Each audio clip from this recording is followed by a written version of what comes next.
Alright, let's discuss forces and moments on a moment arm using cylinders.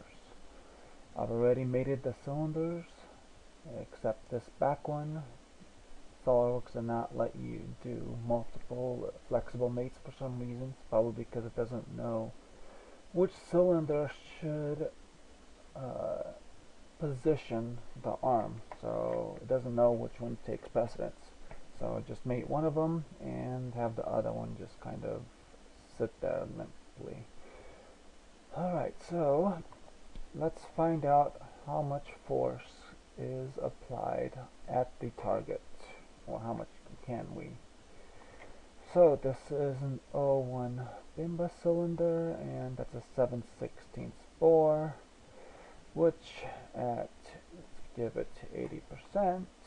Let's give this 20%, so it can be about 2 pounds to 9.5 pounds, give or take. Let's go back and let's find out. So we have 9.5 pounds applied here,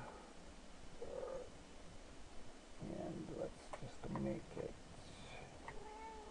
collinear. Make this one perpendicular. So now we have our normal load, and now let's make this perpendicular.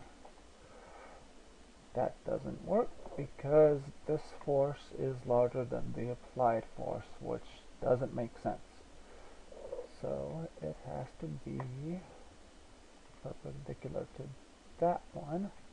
So now we have the correct loading conditions. So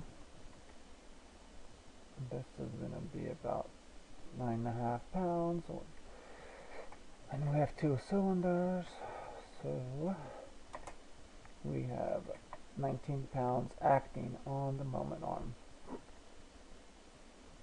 The normal load is going to be 11 pounds. And let's get the distance from here to the pivot, and from the applied load to the pivot, or excuse me, acting load.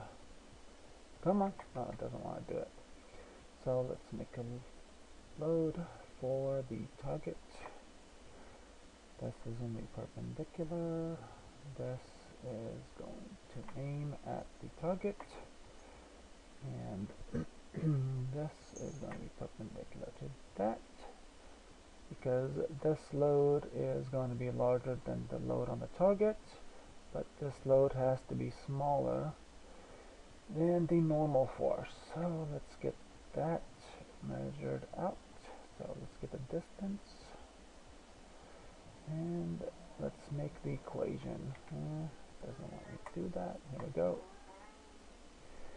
So this is going to be our normal load times our distance from the pivot divided by the total distance. So now we have the load applied at the target, which is going to be 5.4 pounds. But we're not including the weight. So the weight of this roller is 3.5 pounds. So now we have to include that.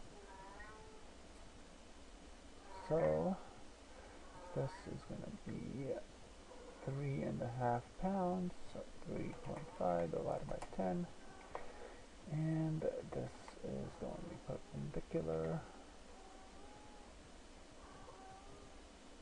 and this is going to be collinear to that. So this is how much the weight is affecting our target load. So we have to subtract that out. So let's make another line. You are going to be collinear, and your length is going to be this minus this. So your force acting at the center of the target is only going to be 2 pounds after all is said and done. Now if I wanted to change that to see how it's affected, let's adjust the sketch. Let's say this is now 7 inches away from the center. And let's see how the force changes. Let's refresh this. Let's find out how much are you? So you're at 4.2 pounds. So if you want a specific targeted load, you can start moving where the cylinder is sitting, and you can see how much the load changes based on the forces acting. It's easier to do this in the main sketch where you do your cylinder sizing, because then you can update the forces very quickly. But this sketch becomes very busy, and it will be hard to see what goes where.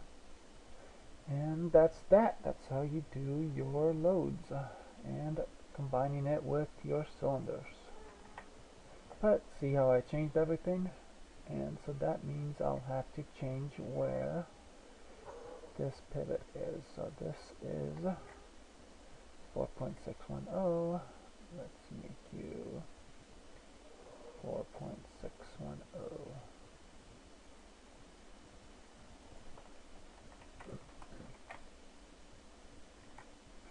So that's how everything is. Let's show you.